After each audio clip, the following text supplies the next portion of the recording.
How much of this do you think it's coronavirus and whatever's going on with U.S. and China? How much of this do you think is China saying, you know what, screw you, U.S. You're playing this hardball with me. I'm going to come and bully you in a whole different way that you won't even pay attention to it.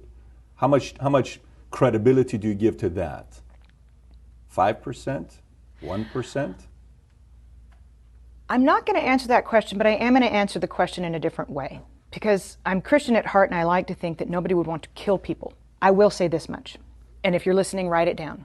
In late November, word had already gotten off of the mainland that there was a virus in Wuhan. On January the 15th, the U.S. trade bill was signed, phase one.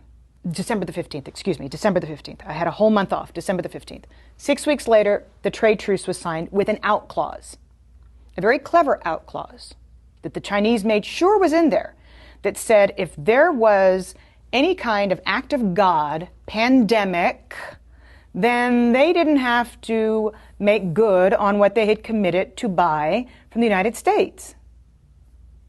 Within days, they announced the first coronavirus. So, did the Chinese know damn well that this thing was running around the world for 6 weeks before they shut down Wuhan? Yes, they did. Is that criminal? Yes, it is. Does it deserve to go in front of a world tribunal? Yes, it does. Because we know that it was the unfettered travel that made this thing a global phenomenon that was impossible to contain.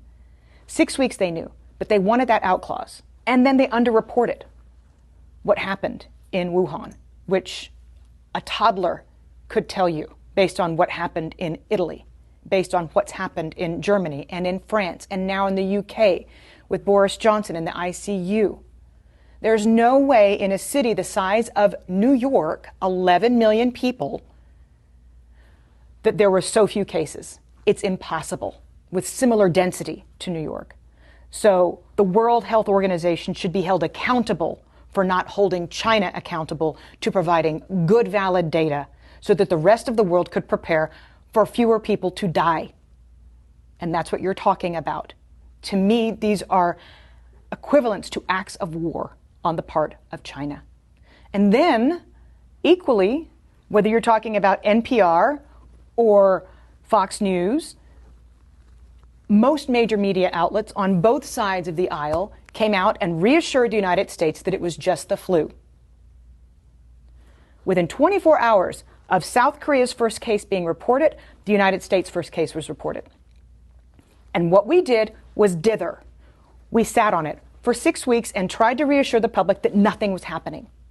Somebody should be held accountable for that, because somebody in the United States intelligence community has to have known what was truly going on in Wuhan. We don't have a CIA for nothing. And yet we told Americans for 6 weeks, while South Korea was testing everybody and shutting the country down, that it was just going to be the flu. So there are a lot of responsible bodies right now that have taken us to the point where we're at, inside the country and in China. And they need to be held accountable.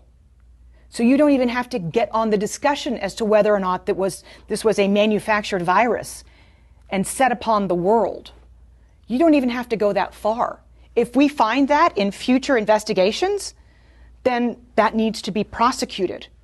But if we just ascertain what is known and a known hushed up secret that the Chinese knew for 6 weeks about the virus before saying anything on the global stage to get a trade deal signed, somebody needs to look into that, because countless lives have been lost as a result.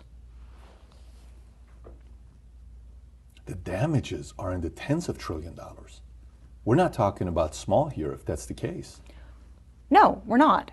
And we're talking about people losing their family members, and we're talking about we're talking about suicides in the future, we're talking about economic hardship. All of this could have been mitigated had China been honest and had the World Health Organization made China accountable. Because at first they said it's not anything to worry about when the WHO first came out and said we don't need to stop everything. Let me ask you, who do you trust the least, Iran, Russia, or China?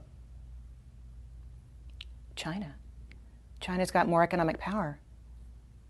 Because of that, or because they don't have a free press and because we can't really know what the hell is going on over there? Well, that's just a kicker, but you don't really know what's going on in Iran either. You had global satellite images in Iran showing mass graves.